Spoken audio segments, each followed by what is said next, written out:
Sustainable development has become the popularized expression for Agenda 21. Agenda 21 is the 1992 United Nations Rio Declaration on the Environment and Development. It is the agenda for the 21st century you're living in today. For a brave new world where everything that you cherished and held true will no longer exist.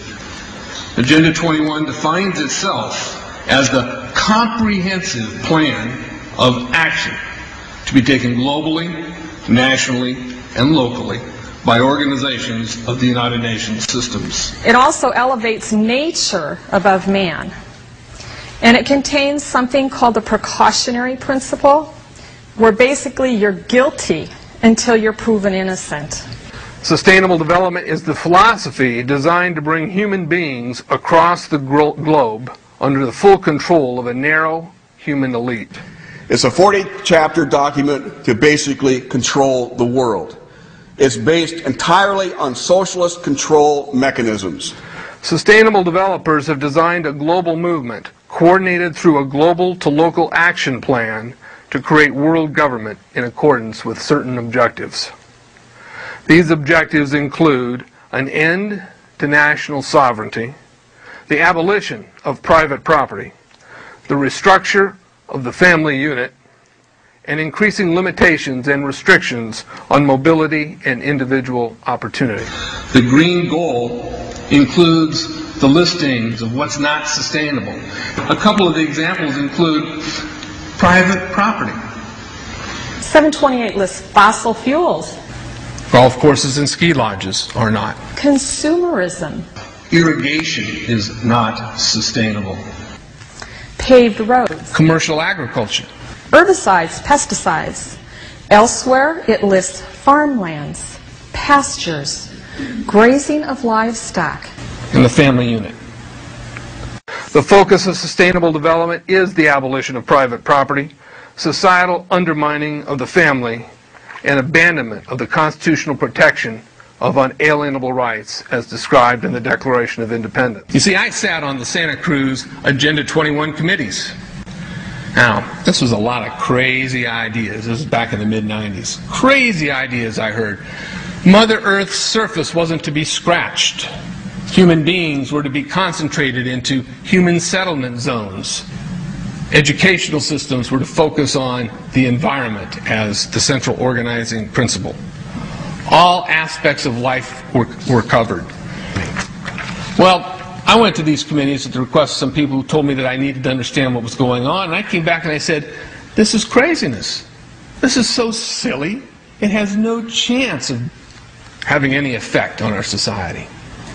Well, I was wrong. The United States government's support for sustainable development, Agenda 21, is very clear.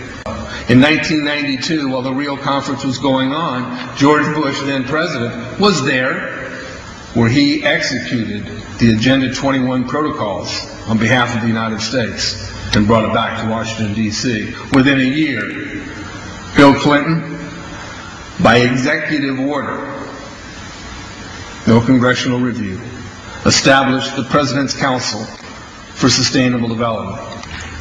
In Santa Cruz, we've got a 2-lane freeway system. We need 4. But what we're getting is hundreds of millions of dollars of federal money to take a dilapidated rail line that Southern Pacific wants to put in the hands of somebody else so that a commuter line can be built along the railroad track. That'll be followed by 14-story buildings where people will live and stack them and pack them units, where developers, or so-called sustainable developers, will build these high-rises with federal dollars. In fact, Santa Cruz has received a $300 million federal grant to build the first 3,000 of these stack them and pack them units. The County Board of Supervisors has said, if you are a sustainable developer, you're immune from any construction defect liability. It's a partnership between selected developers building this new world order and the government using the American taxpayer dollars in order to do it. This is a map of the Wildlands Project. To explain the map, the red are areas that are to be off limits to human beings. No resource development, No human activity. If you live there, you won't.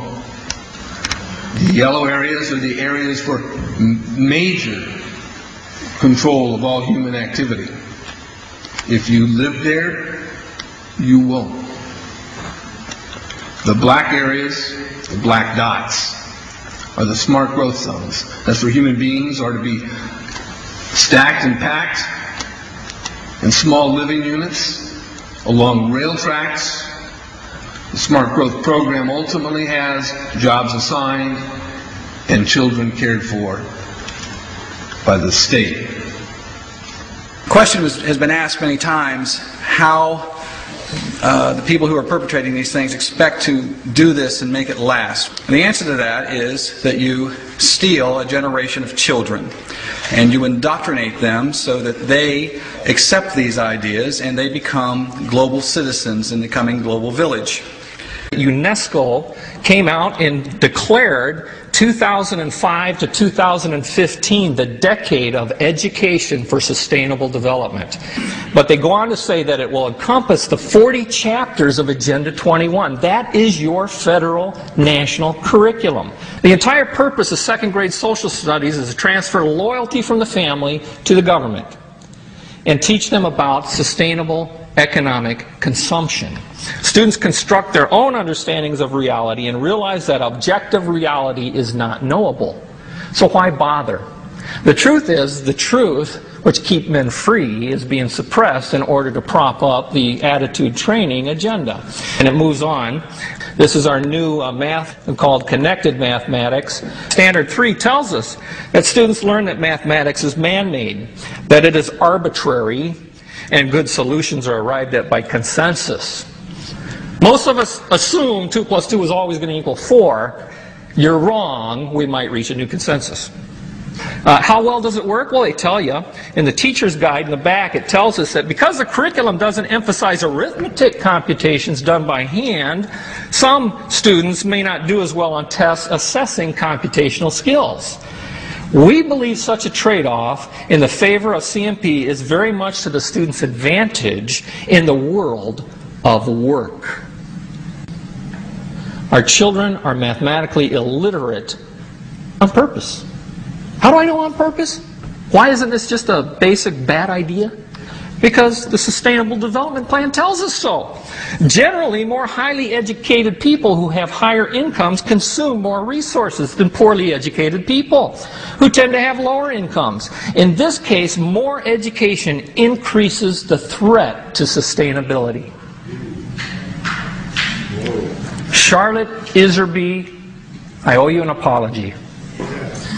I did not believe for the longest time it was a deliberate dumbing down. I thought the dumbing down was a natural consequence of a bad idea. Folks, it's deliberate. It's deliberate. The sustainable globalist goal is the orchestration of a planned fall of American principles, values, and lifestyles. The effect on the average American will be devastating. With modernizing technology, the ordinary person will live without independence, privacy, or substantive rights.